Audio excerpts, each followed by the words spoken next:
ఇమాన్యుయల్‌కి చిరాకు తెప్పించిన సంజన గారని చెప్పాలి ఇక్కడ.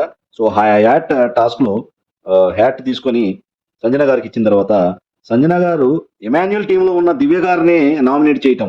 అంటే కంటెస్టెంట్‌గా పనికిరారని చెప్పేసి ఆమెని ఎలిమినేట్ చేయటం అనేది చాలా షాక్ గురైంది. దీంతో మన ఇమాన్యుయల్ కూడా ఆహ్, చాలా షాక్ గురయ్యాడు.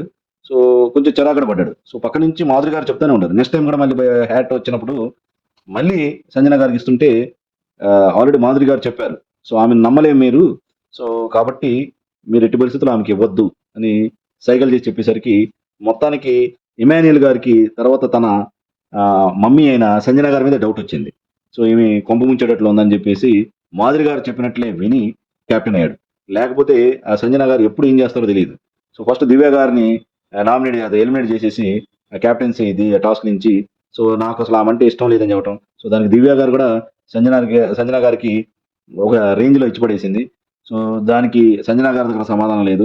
సో, అందుకని ఓవరాల్‌గా ఇమాన్యుయల్ గారు కూడా సంజన గారిని నమ్మే పరిస్థితిలో లేదు.